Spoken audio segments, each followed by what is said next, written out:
여호와를 경외하는 자들아, 너희는 여호와를 의지하여라. 그는 너희의 도움이시요 너희의 방패시로다.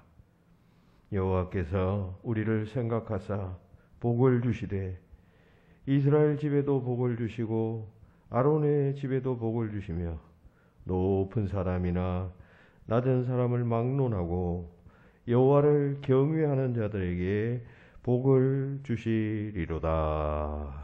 아멘.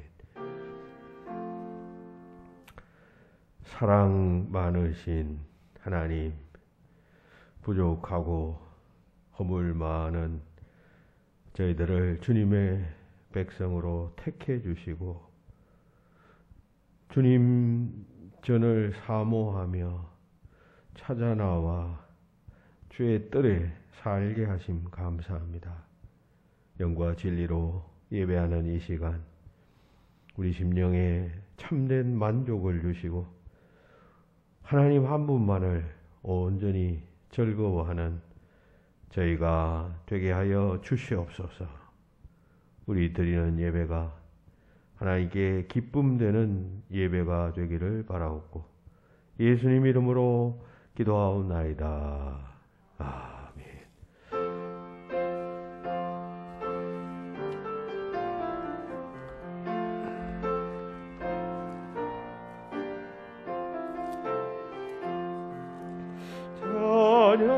찬양하라 복되신 그 세주 예수,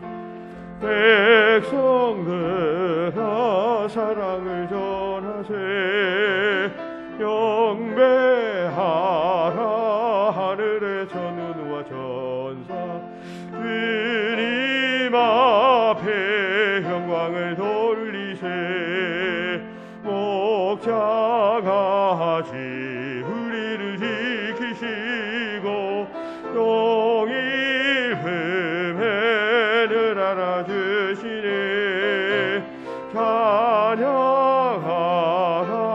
높으신 원세를 찬양, 찬양 찬양 영원히 드리세.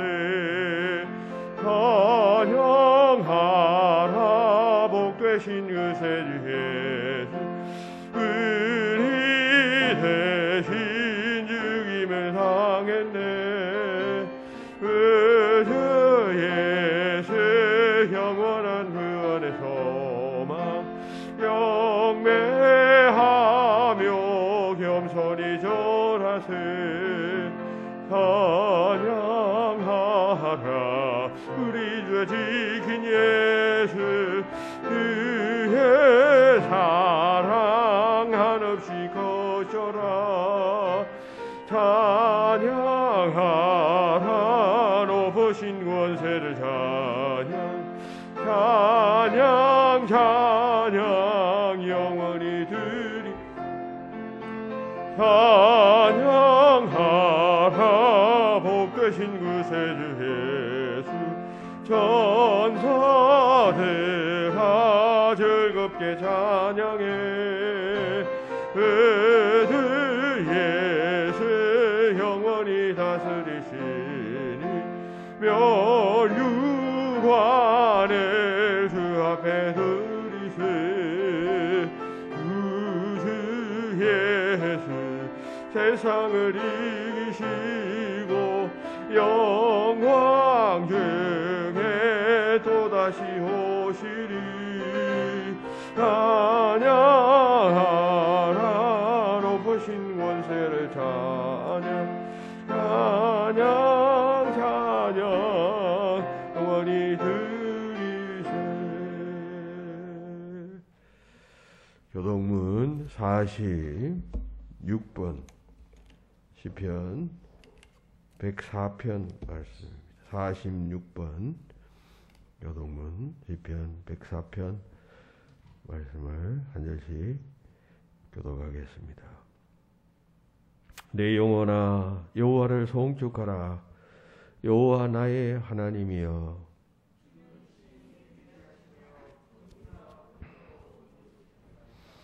주께서 옷을 입음같이 빛을 입으시며 하늘을 휘장같이 치시며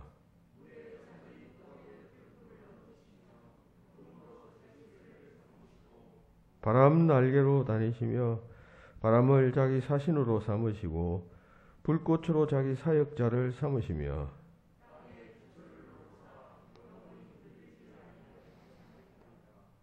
주께서 물의 경계를 정하여 넘치지 못하게 하시며 여호와께서 샘을 골짜기에서 솟아나게 하시고 산 사이에 흐르게 하사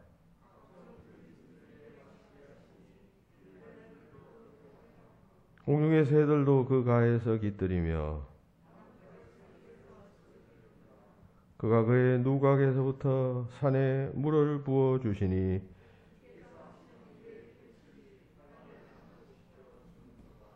아멘. 다 같이 고백의 기도를 드리시겠습니다. 잎사귀가 무성했던 무화과 나무를 저주하셨던 주님, 세상 만물이 알찬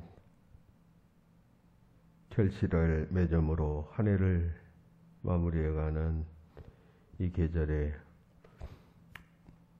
우리는 우리의 신앙이 어떠했는지를 돌아봅니다.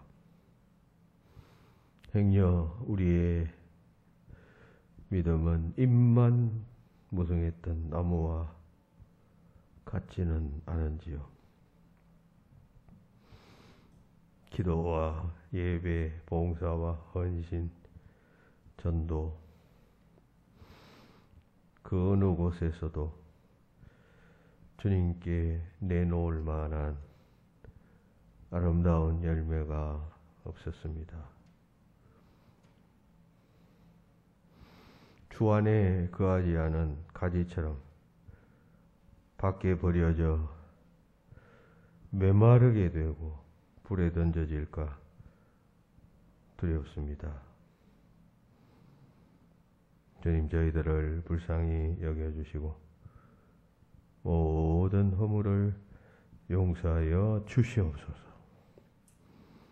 이제는 주님 안에 구하고 굳게 접붙어져서 열매를 많이 맺어 하나님께 영광 돌리는 나무 같은 자들이 다 되게 하여 주시옵소서. 이 시간 참마음으로 주님 앞에 나와 자신의 죄과를 뉘우치며 기도하는 모든 이들에게 성령의 능력으로 인한 십자가의 사회의 역사가 나타나게 하여 주시옵소서. 계속해서 하나님과 나만이 아는 죄를 고백합니다.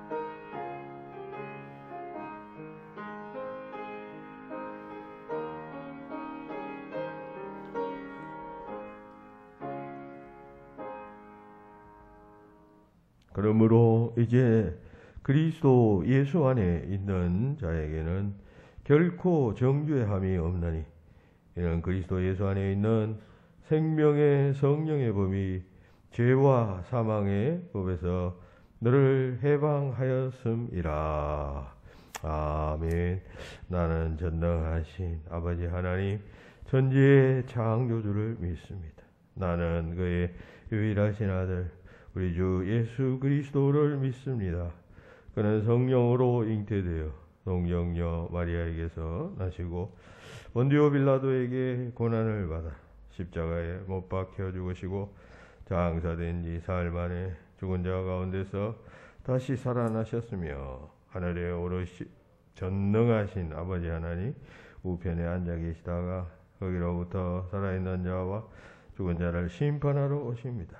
나는 성령을 믿으며 거룩한 공교회와 성도의 교제와 죄를 용서받는 것과 몸의 부활과 영생을 믿습니다. 아멘.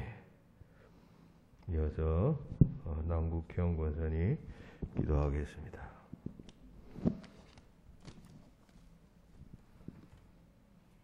주를 사랑하고 계명을 지키는 자에게 언약을 지키시며 긍휼을 베푸시는 지존하신 여호와 온 땅의 크신 하나님 이름에 합당한 영광을 돌리나이다.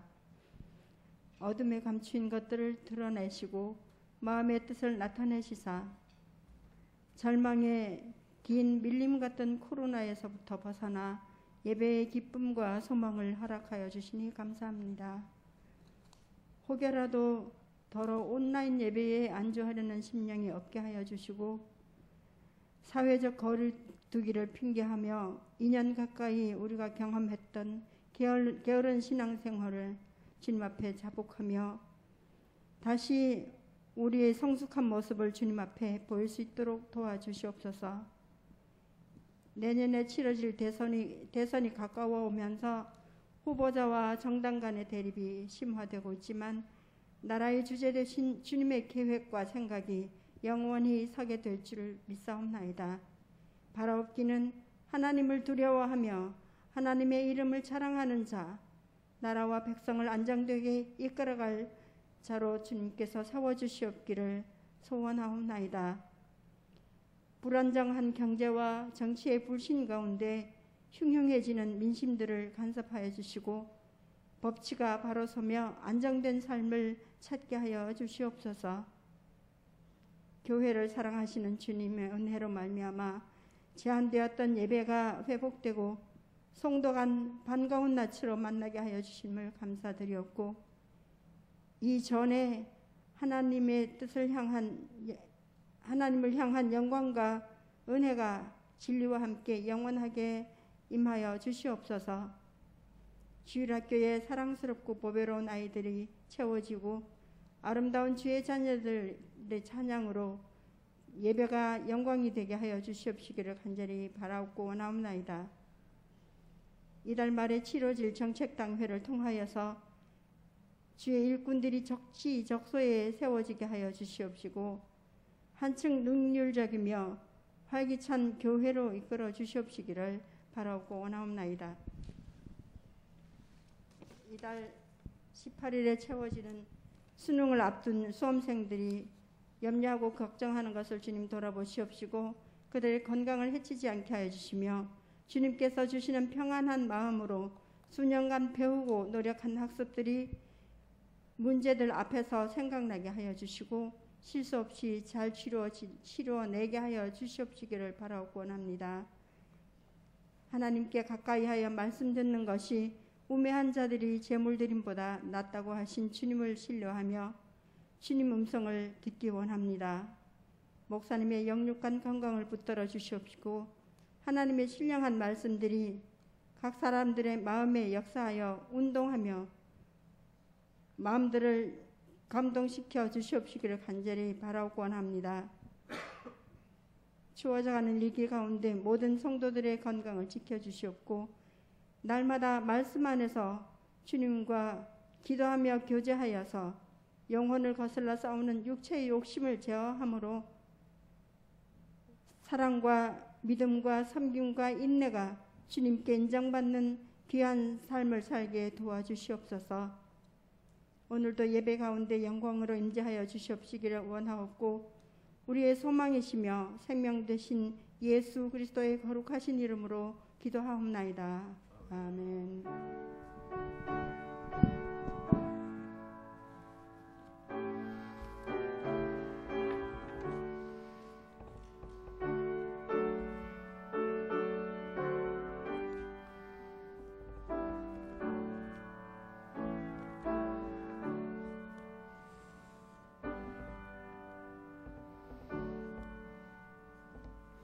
오늘의 말씀은 요한계시록 2장 18절부터 19절입니다. 제가 가진 성경 400페이지 요한계시록 2장 18절 19절 말씀을 제가 봉독하겠습니다. 두아디라 교회의 사자에게 편지하라. 그 눈이 불꽃 같고 그 발이 빛난 주석과 같은 하나님의 아들이 이르시되 내가 내 사업과 사랑과 믿음과 섬김과 인내를 아노니 내 나중 행위가 처음 것보다 많도다. 아멘.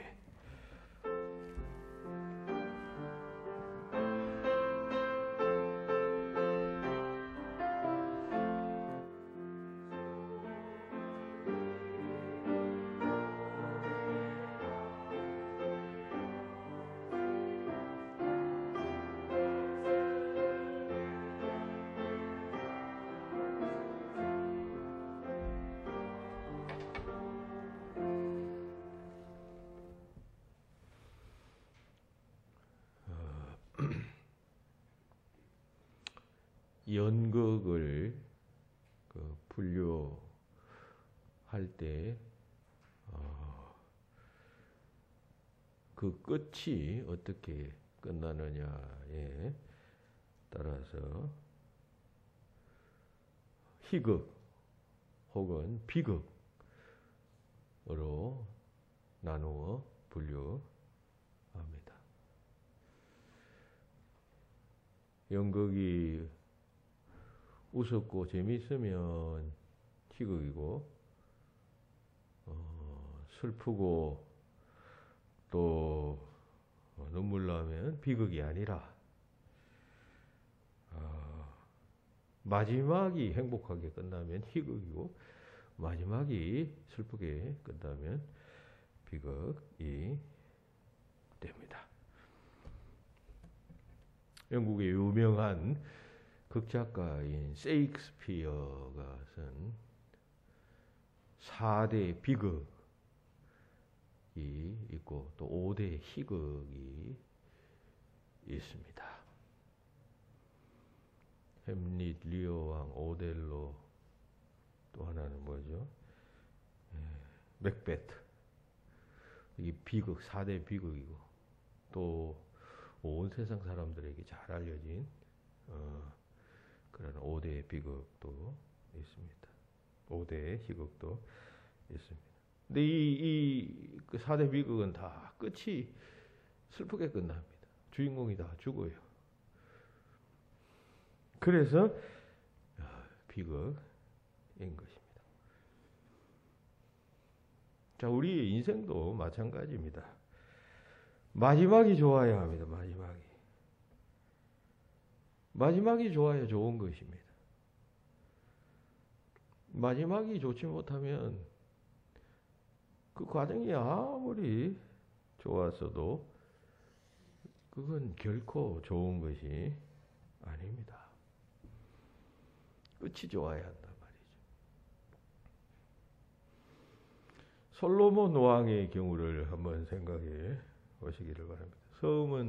솔로몬은 처음은 아주 좋았던 사람입니다. 왕이 되자 하나님께 기도하면서 지혜를 구합니다. 무엇보다도. 그리고 하나님 기뻐 받으실 성전을 짓습니다. 나라를 부강하게 만들었습니다. 하나님도 잘 섬겼습니다. 전무후무한 부귀영화를 누렸습니다. 그런데 말년이 불행했습니다. 우상을 섬기는 이방 여인들을 후궁으로 맞이하고 그들이 국내에서 우상 행위를 하는 것을 사랑이라는 이름으로 그냥 허용하고 방치합니다. 자연히 점점 그 후궁의 주변에 있는 사람들의 그 우상 신앙이 전파되지 않겠어요? 점점 온 국내가 그야말로 각 나라에서 온 후궁들이 섬기던 우상 신앙으로 뭐 그냥 물들어갑니다. 한 가지 신앙이 아니라 뭐 이 신앙 저 신앙 솔로몬은 방치합니다. 그러다가 결국 솔로몬도 우상을 섬기는 자로 전락하고 맙니다. 솔로몬의 일생은 마지막에 비극으로 끝나고 말았습니다. 끝이 좋아야 하는 거죠. 구약에 보면 이 라합이라는 그 여인이 등장합니다. 여호수아에 보면 이 여인은 모압 민족 사람인데 그 성경에 보면 창기였다라고 되어져 있어요. 창기라는 말 영어로 보면 prostitute라고 되어 있는데 이건 기생, 성경에는 기생이었다 이렇게 되어 있는데 prostitute라고 하는 말은 창녀라는 말이에요. 창녀. 여리고성의 창녀였어요. 그러니까 얼마나 불쌍한 인생이었습니까? 그런데 이 여리고성을 정탐하러 온 여호수아가 보낸 정탐꾼들을 숨겨줍니다. 그리고 그 사람들이 이야기를 듣고 보니까 그 사람들로부터 들었던 여호와께서 행하신 일, 출애굽 사건에 대한 소문들이 이미 이 땅에 퍼져 있었거든요. 그러니까 그 하나님을 믿고 그리고 이스라엘 민족을 통해 역사하신다 하나님은 이 사실을 마음에 받아들이고 그들을 보호합니다. 숨겨줍니다. 정탐꾼이 왔다는 소문을 듣고 관리들이 와서 오지 않았느냐라고 물었을 때 라합은 난 못 봤습니다 하면서 다락방에 숨겨두고 그러니까 나중에 이제 헤어지면서 고마움을 느낀 정탐꾼들이 네 소원이 뭐냐? 당신들이 이곳을 점령할 때 나를 구원하소서. 내 가족을 보호하소서. 그래. 우리가 너를 지켜주겠다. 해서 나중에 여리고성을 함락했을 때 이 라합과 그의 가족들만 살려주고 나머지는 다 쳐 죽였습니다. 그리고 이 사람은 나중에 그 정탐꾼 중에 한 사람과 결혼하게 되고 또 자식을 낳게 됩니다. 그 자식이 보아스예요. 룻기에 나오는 보아스. 그 보아스는 나중에 다윗의 정조 할아버지가 되잖아요. 그러니까 이 라합은 다윗의 정조 할머니예요.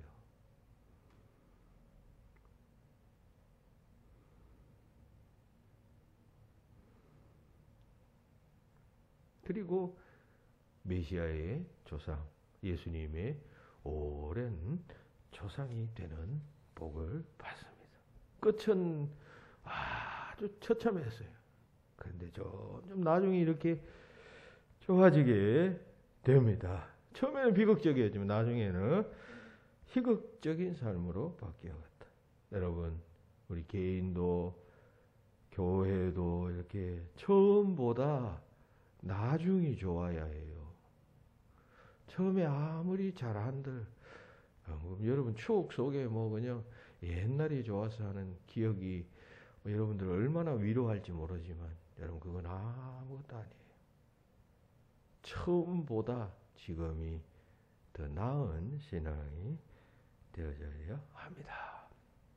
자, 오늘 우리가 읽은 이 말씀은 초기 기독교 당시에 있었던 소아시아의 두아디라 교회를 향한 예수님의 말씀입니다. 환상 중에 예수님께서 이 사도 요한에게 나타나셔서 너는 이 두아디라 교회에게 이런 메시지를 전하라라고 하시게 됩니다. 그 메시지 중에 하나가 내 나중 행위가 처음 것보다 많도다라고 말씀합니다. 많도다라고 하는 것은 나중 행위가 처음 행위보다 더 크다, 더 훌륭하다, 그런 뜻입니다. 그러면 처음 행위 혹은 나중 행위 할 때 그 행위는 뭐냐면 내 사업과 사랑과 그리고 믿음과 섬김과 인내, 2절 앞부분에 기록되어져 있죠. 그것이 전에 처음보다 지금이 훨씬 더 낫다라고 주님께서 이 교회를 일단 칭찬하십니다. 처음에는 너희가 좀 별로 신통치 않았다. 근데 지금은 그때보다 너희가 훨씬 잘한다. 그래서 내가 너희를 칭찬한다. 그런 이야기입니다. 즉 사업과 사랑과 믿음과 인내 등등 이런 면에서 너희가 처음보다 더 잘하고 있으므로 내가 만족하다. 내가 기쁘다. 잘하였도다. 두아디라 교회여 라고 주님께서 칭찬하시는 것입니다. 나중이 좋은 교회가 된 것이죠. 여러분, 우리도 그런 신앙이 되어져야 합니다. 주님께서 이 두아디라 교회를 칭찬하시면서 칭찬하신 칭찬의 분야 5가지가 오늘 본문 속에 나오죠. 즉 신앙의 분야, 두아디라 교회를 칭찬할 때 무엇을 칭찬했느냐 하면 5가지를 칭찬하는데 그 5가지는 오늘 신앙생활하는 우리 교회들에게도 꼭 성장하고 발전해야 할 신앙의 중요한 면모 혹은 요소라고 할 것입니다. 그러므로 여러분들 이 5가지를 꼭 기억하면서 내가 신앙이 있는 사람이라고 할 때 신앙의 어떤 분야에서 내가 전보다 좋아지고 있는가 질문하고, 그럼 좋아지지 않고 그대로 옛날 그대로 있으면 그건 주님 만족하시거나 기뻐하실 일이 아니에요. 좋아졌다라고 주님께서 평가하셔야 됩니다. 그 5 분야가 무엇인가 한번 살펴보죠. 첫째, 내 사업과라고 말합니다. 사업. 여기서 사업이라는 말은 2절에 나오는 행위라는 낱말인 에르가라고 하는 단어와 동일합니다.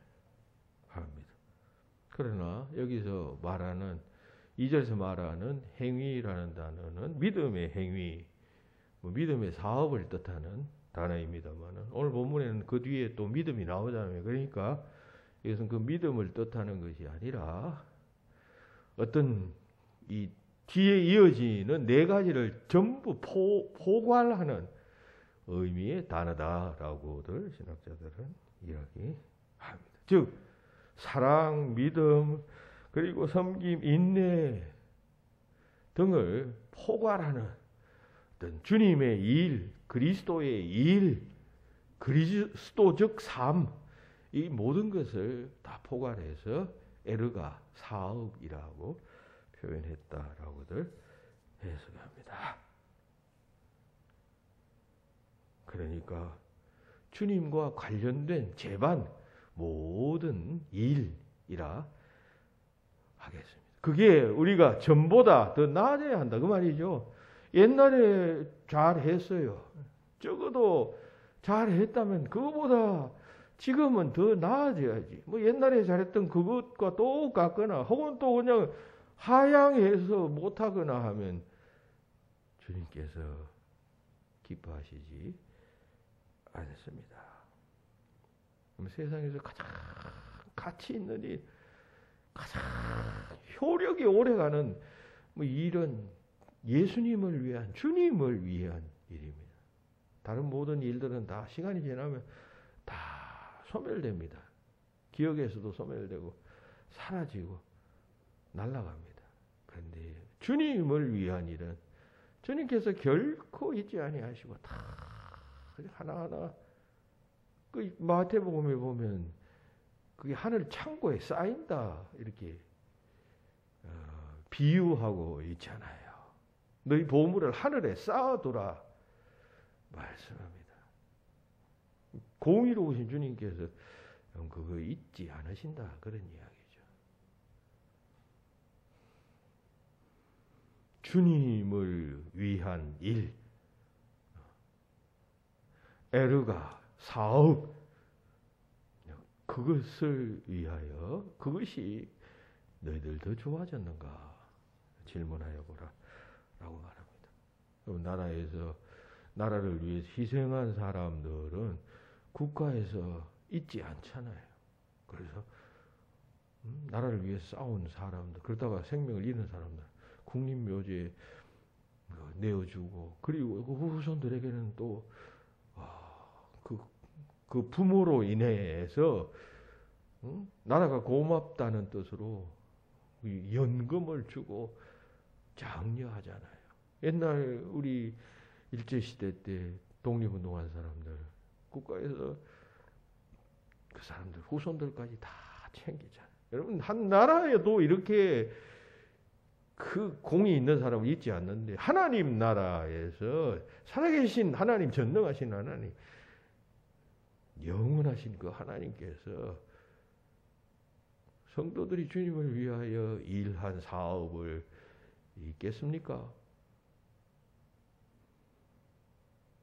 절대로 있지 않으십니다. 그러니까 이게 좋아져야 한단 말이에요. 나중에 처음보다 더 좋아져야 합니다.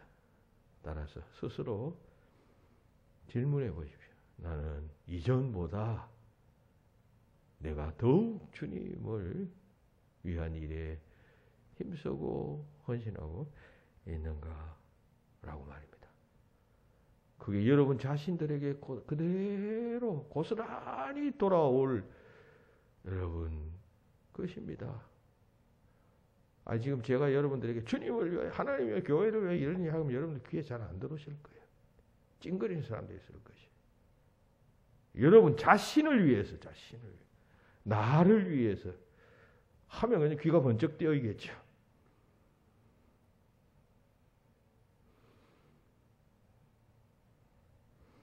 갈수록 주의 일에 충성하는 것, 이것보다 더 귀한 일은 없습니다. 두 번째 두아디라 교회에 칭찬하는 것은 사랑입니다. 처음 사랑이 나중 사랑이 처음 사랑보다 더 좋았다. 주님은 평가합니다.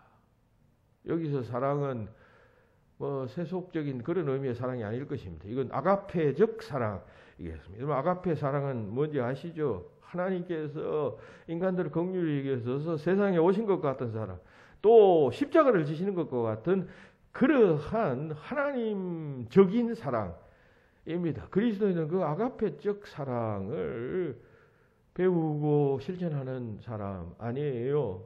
그죠?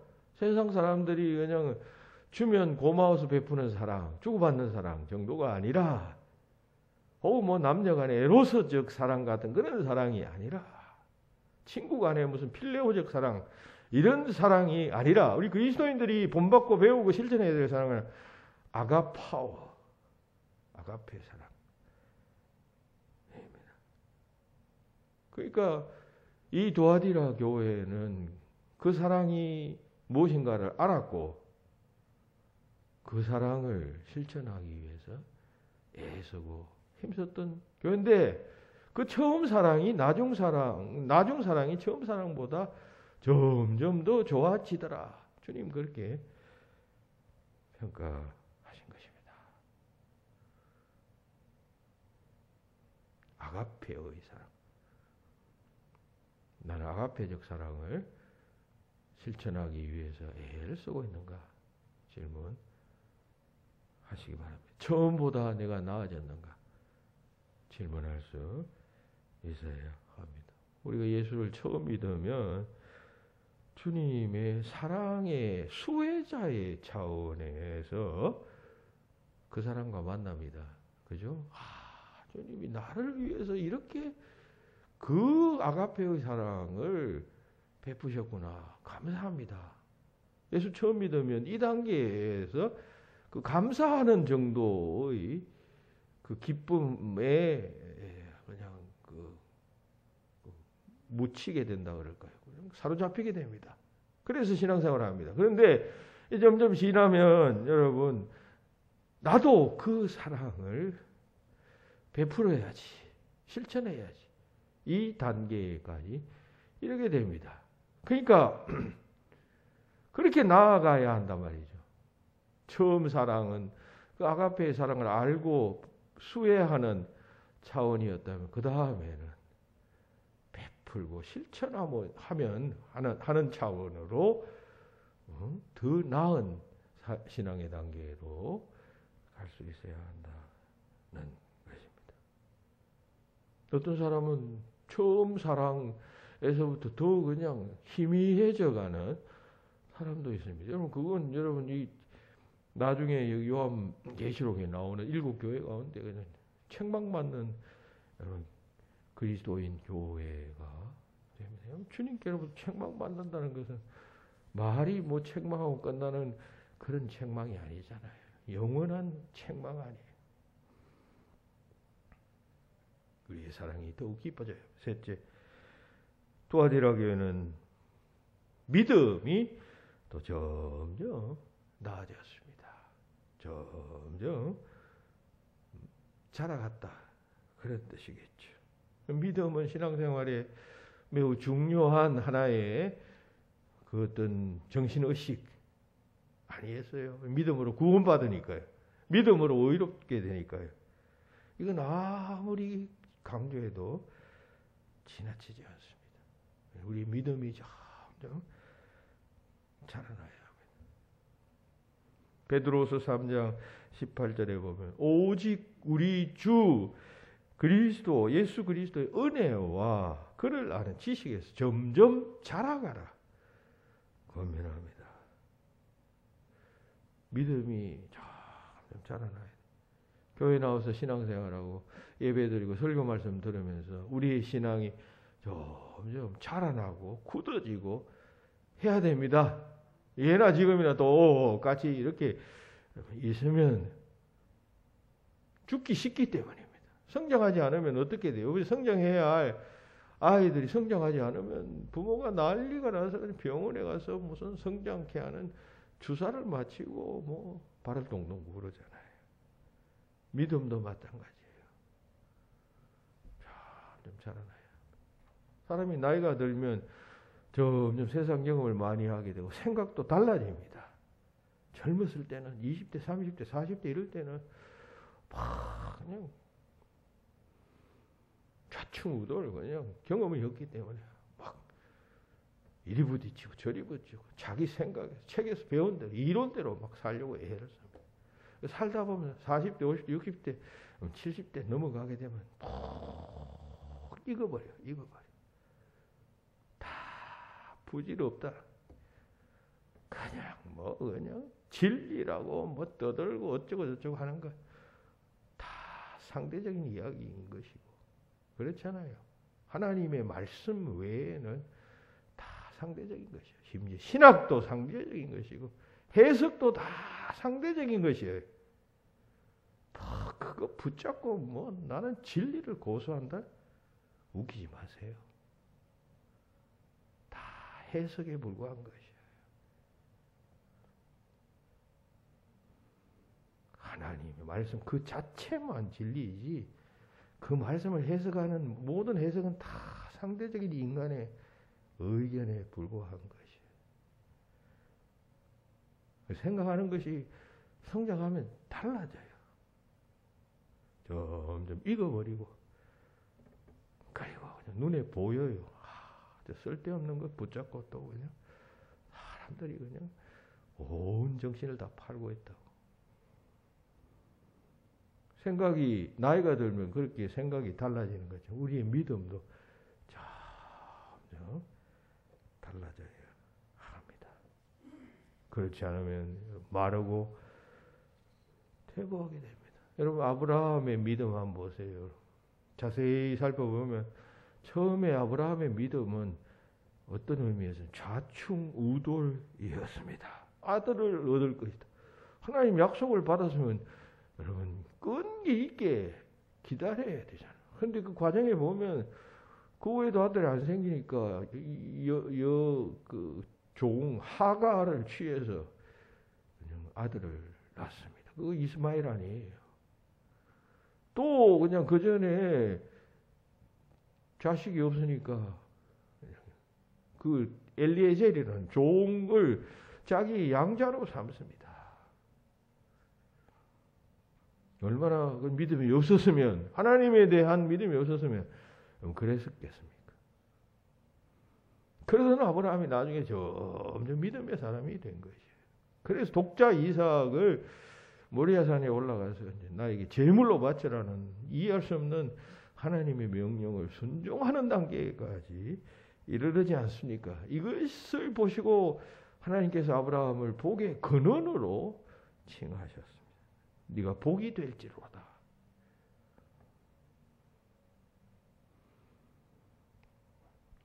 우리의 믿음도 이렇게 자라야 합니다. 처음보다 나중이 좋아야 합니다. 또 네 번째 본문에서 지적하는 것은 섬김입니다. 섬김. 여러분, 신앙생활은 근본 섬김의 생활입니다. 그러니까 잘 섬기면 그 사람 신앙생활 잘하는 것입니다. 말을 잘해야 신앙생활 잘하는 것이 아니고 묵묵히 잘 섬기면 저분이 참 성경의 가르침을 잘 본받고 실천하는구나 하는 것을 알 수가 있습니다. 예수님께서 마태복음 20장 28절에서 중요한 말씀을 하십니다. 자기가 세상에 온 이유에 대해서 말씀합니다. 인자가 온 것은 섬김을 받으려 함이 아니고 도리어 섬기려 하고 자기 목숨을 많은 사람들이 대속물로 주려 함이니라 하셨습니다.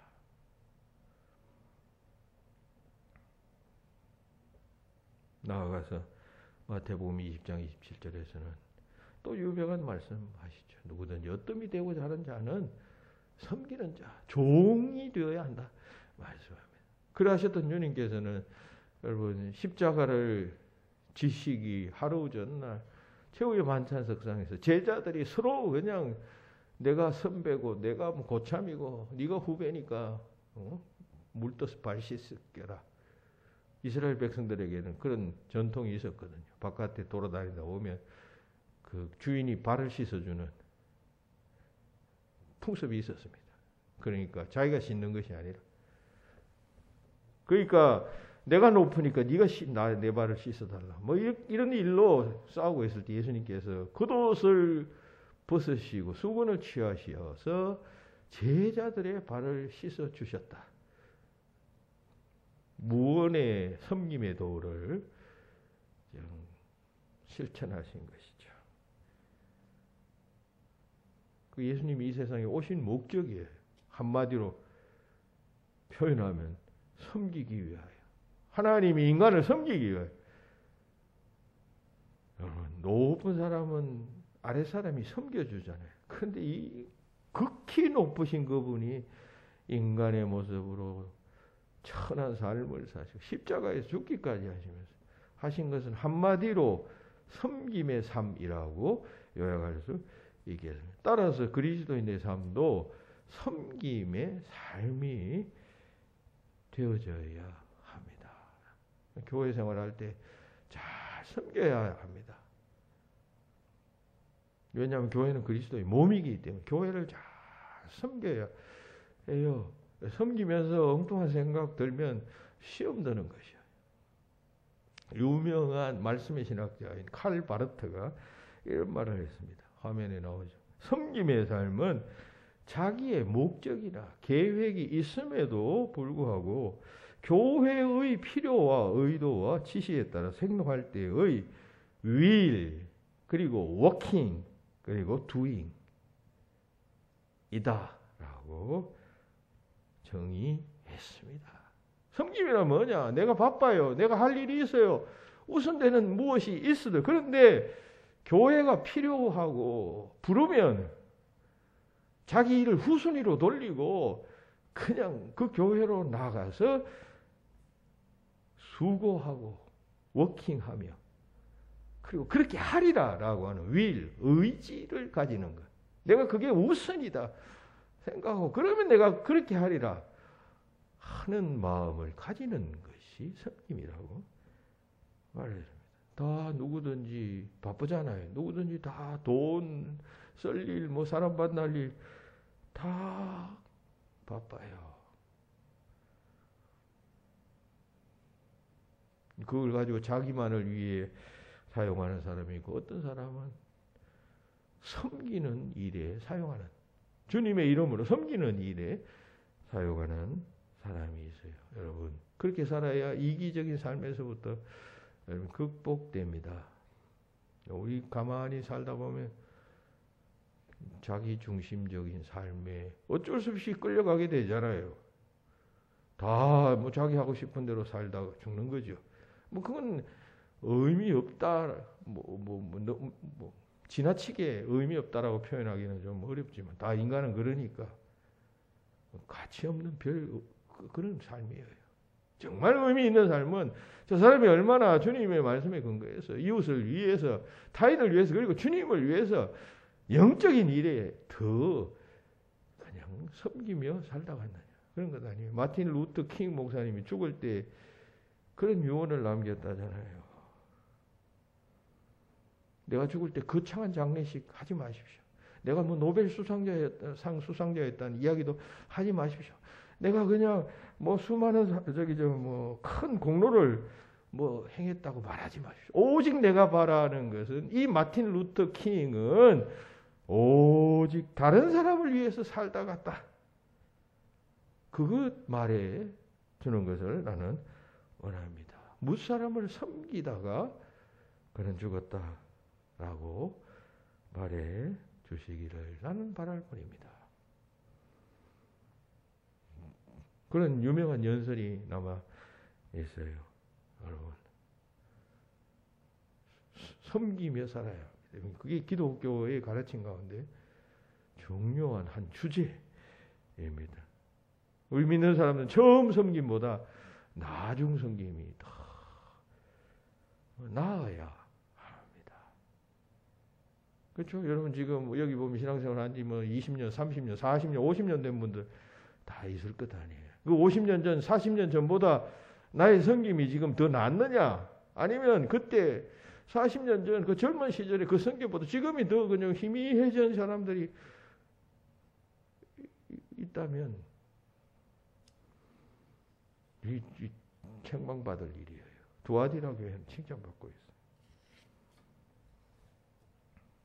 마지막 하나는 인내를 이야기합니다. 너는 참 인내하는 신앙이 있었다. 인내를 칭찬합니다. 기독교에서 뭐 기독교 신앙 덕목 가운데 인내는 차원 높게 중요한 믿음입니다. 여러분, 인내, 그리스도인들에게 있어서 성경에서 말하는 인내는 그 2절에서와 같이 그리스도를 바라면서 그 소망 가운데서 이 세상의 고난을 참아내는 것을 의미합니다. 그냥 인내가 아니라 그냥 무작정 그냥 기다리는 것이 아니라 고난받고 핍박받고 어려움을 당해요. 그런 가운데서도 그리스도께서 오시면 이 모든 문제가 해결되고 그리고 승리하게 되고 그리고 열려질 것이다 라고 하는 소망 가운데서 기다리는 인내예요. 기독교의 인내는. 그러니까 어떤 의미에서 기독교의 인내는 소망이라는 덕목 속에 뭐 포함시켜도 될 그러한 덕목이에요. 그렇다면 오늘 우리가 읽은 본문 19절을 집약한다면 두아디라 교회 너는 믿음, 소망, 사랑 이 세 가지가 충만했다. 처음부터 더 낫다. 이런 말이 되겠습니다. 믿음, 소망, 사랑은 기독교의 3덕 아니에요. 3덕. 그런데 오늘 본문은 인내를 따로 떼어서 말하고 있습니다. 그 인내가 처음보다 나중이 더 훌륭했다라고 말씀합니다. 여러분, 하나님은 우리 그리스도인들을 인내 훈련 시키십니다. 그러니까 잘 인내해야 합니다. 길이길이 인내해야 합니다. 성격이 급한 사람은 더 인내를 훈련시키십니다.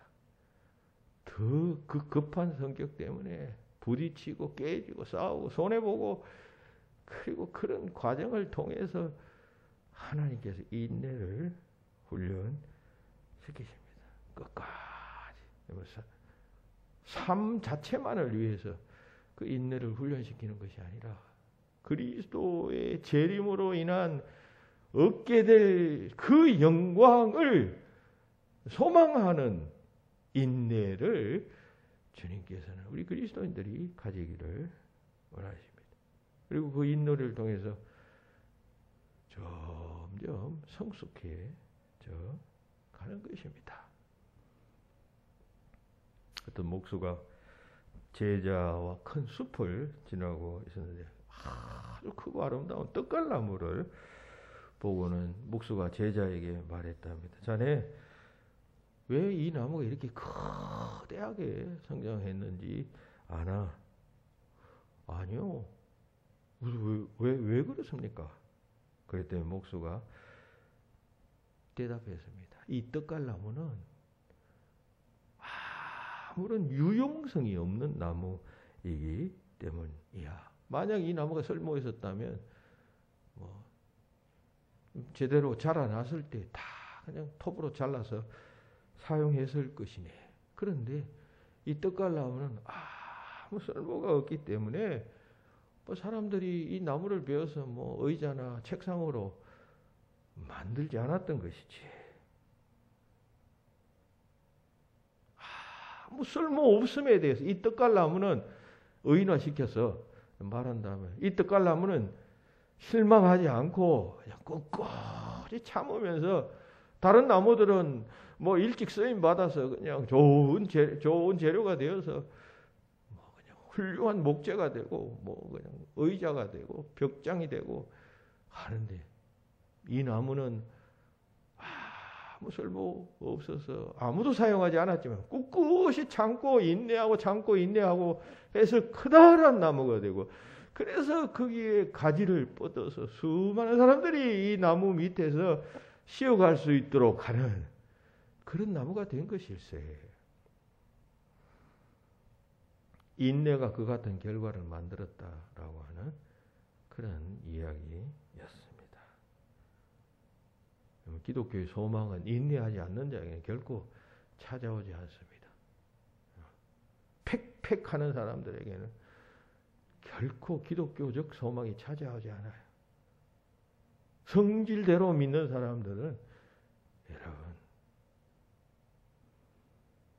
소망이 찾아오겠어요? 성공이 찾아오겠어요? 참고 넘어가고 극복하고 기다리고 할 때 고비가 넘어가면 옹골찬 옹진이 고이게 되고, 그러면 여러분 단단해지고 거기서 또 새로운 가지를 벗게 되고,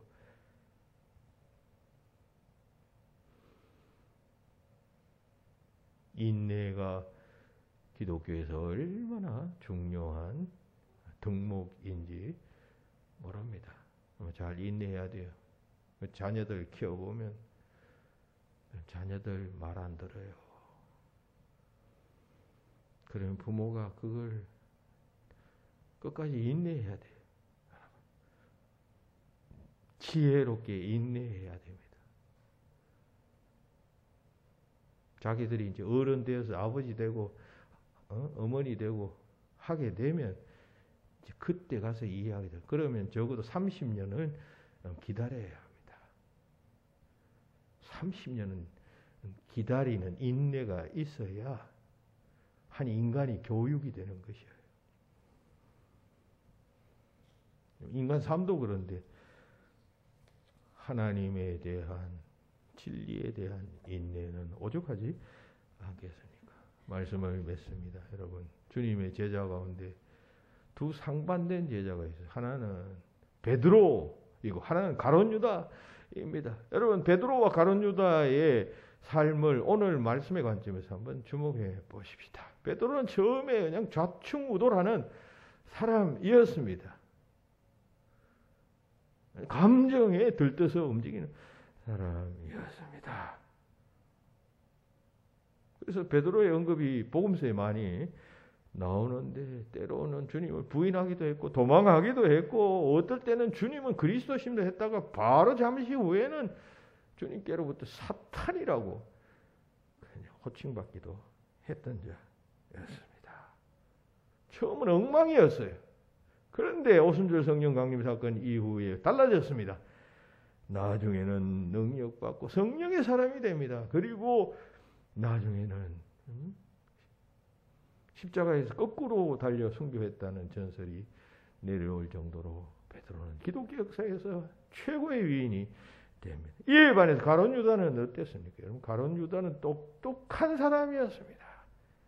그래서 예수 공동체, 예수님의 12 제자 포함해서 그게 여러 사람의 추종자들이 있었어요. 막달라 마리아 등등. 공동체가 움직이니까 재정이 필요하죠. 그 재정을 만난 사람, 재정은 그 단체에서 제일 똑똑한 사람이 만난 것이에요. 머리가 좋은 사람이 만난 것이에요. 판단력이 좋은 사람이. 그런 자였습니다. 처음은 아주 좋았습니다. 점점 나빠집니다. 유다의 마지막은 어떠했는지 여러분 다 잘 아실 것입니다. 처음이 좋아야, 처음보다 나중이 좋아야 합니다. 그래야 해피엔딩입니다. 희극입니다. 전보다 나아지는 여러분들의 삶들이 되시기를 예수님의 이름으로 축원합니다. 기도하십시오. 하나님 은혜를 감사합니다. 전보다 끝이나 두아디라 교회를 칭찬하시는 오늘의 말씀을 우리 삶에 다시 한번 적용해 보았습니다. 5가지 차원에서 주님 기뻐 받으시는 그러한 신앙인이 되고 또 교회가 되도록 인도하여 주시고 이것이 때로 시간과 마음을 그리고 물질을 또 주님 앞에 드림으로 인하여 손해보는 것 같지만 그러나 결국 우리에게 가장 유익한 길임을 주님께서 제시하는 것이라고 생각됩니다. 지혜롭게 받아들이고 또 인생의 행복을 또 주님께서 주시기 위하여 이 귀한 길을 또 알려주신 줄 믿사오니 따라 순종하고 실천하는 저희가 되게 하여 주시옵소서. 예수님 이름으로 기도하옵나이다. 아멘.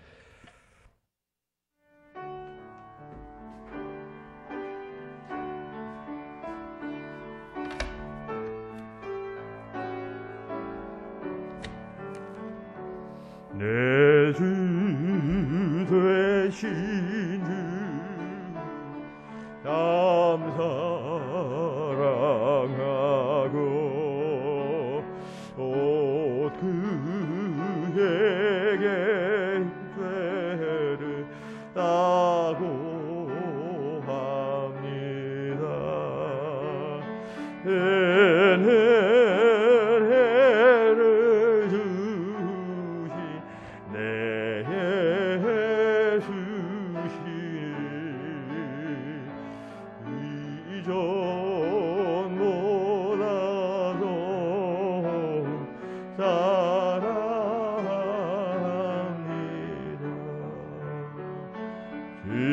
주날 사랑할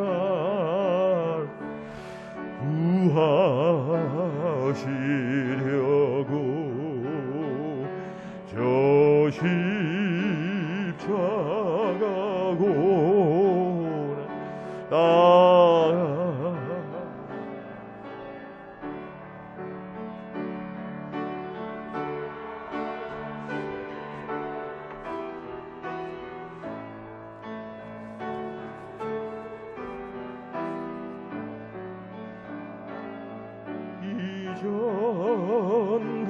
이전보다도 사랑하니 4절 하겠습니다. 영광의 나라 들어가서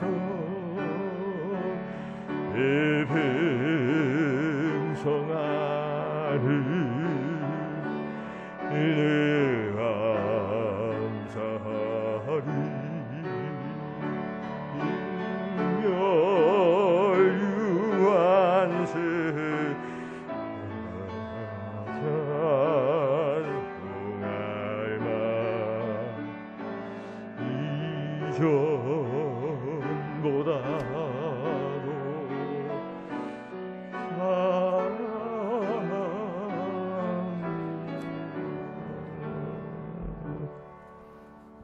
정순애 집사님 연약한 중에도 지켜주심 감사합니다 하셨네. 김경옥 권사님 보호해 주시느니 감사합니다. 생일 감사한 거 되시고 추수 감사한 거 박정숙 성도님 감사하시고 임용욱 성도님 11조 헌금 드리셨습니다. 기도합시다. 하나님 거룩한 주일 주님 전에 나오면서 은혜를 생각하고 감사함을 생각하며 마땅히 행해야 할 일을 생각하며 주님 앞에 예물을 드립니다. 어떤 이는 연약한 중에서 지켜주심을 감사하고 또 어떤 이는 보호해 주심을 감사합니다. 어떤 이는 추수를 감사하고 어떤 이는 11조 예물을 주님 앞에 드립니다. 하나님이 드림 속에 있는 내면의 마음을 주님 받으시고 이들에게 합당한 복을 더하여 주시옵소서. 그래서 예수 믿는 사람들이 결국 승리하고 잘 되는 그러한 은혜의 역사가 이들에게 넘쳐나게 하여 주시옵소서. 우리 드리는 모든 예물 주님 기뻐 받으실 줄로 믿습니다. 오직 주님께만 영광 돌리는 아름다운 삶, 의미 있는 삶 우리들이 살게 되길 바라옵고 감사하며 예수님 이름으로 기도하옵나이다. 아멘. 교회의 소식 주보를 참고하시기 바랍니다. 오늘 오후 예배 때는 2부 예배 때는 세례식을 거행하도록 하겠습니다. 세 분이 세례받게 되었습니다. 세례받는 분들 위해서 기도하시기 바랍니다. 두 분은 한 분은 아주 연세가 많으신 41년생이면 80세이십니까? 연세가 많으신 분이시고 얼마나 감사한지 모릅니다. 또 한 분은 학생이고 고등학생, 또 한 분은 60대 초반의 분이십니다.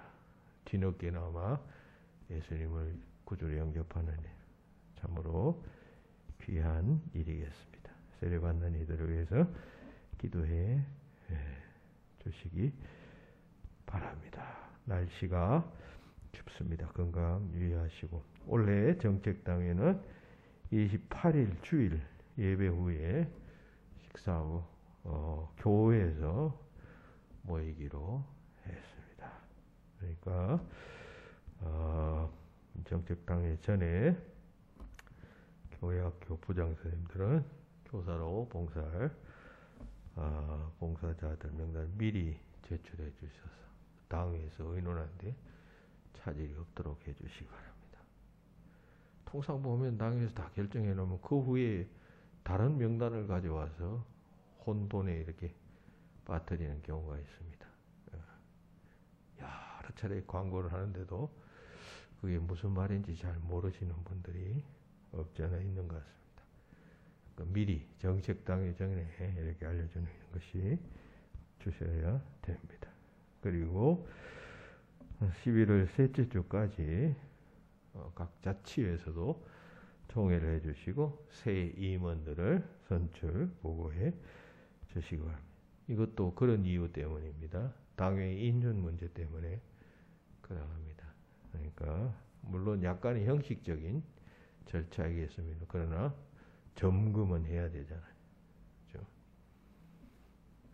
제가 세례를 베풉니다만 제 마음대로 베푸는 게 저는 반드시 세례자 교육 문답 전후에서 당회, 카톡 당회나 혹은 이런 당회를 열어서 이런 사람들에게 세례 주려고 합니다. 총회 헌법상 문제가 있거나 하자가 있는 분들은 이 일을 제기하시기 바랍니다. 반드시 그런 과정을 거칩니다. 그런 차원으로 우리가 일을 처리해야 문제가 발생하지 않습니다. 그걸 여러분들이 잘 이해를 하시고 협력해 주셔야 합니다. 그리고 각 여전도의 협의를 거쳤다고 그래요. 또 고문 장로님의 지도를 따라서 회원 연령을 아래와 같이 조정했으니까 3년간 이 상태로 변동 없이 내년 되면 1살 먹잖아요. 그럼 1살 먹는 나이에 걸려 있는 사람은 그 위로 올라가는 것이잖아. 현재 요 규정대로 3년간 계속하겠다. 뭐 그런 결정을 했다고 합니다. 그렇게 알아주시기 바라고. 2부 예배 후에 권사의 총회가 있다는 게 아니라 다음 주 2부 예배 후에 권사의 총회가 비예배실에 있습니다. 그리고 올해 들어 실시해 오던 성경 공부는 11월 마지막 주일로 끝나고 향후에 시상하도록 하겠습니다. 기도하시겠습니다. 이제는 우리 주님 예수 그리스도의 은혜와 하나님 아버지의 그 크신 사랑하심과 성령님의 교통하심이 여기 모인 모든 주의 자녀들 도와디라 교회에 칭찬하신 주님의 칭찬의 미덕대로 살기로 다짐하는 모인 모든 성도들 위해 영원히 함께하기를 축원하옵나이다.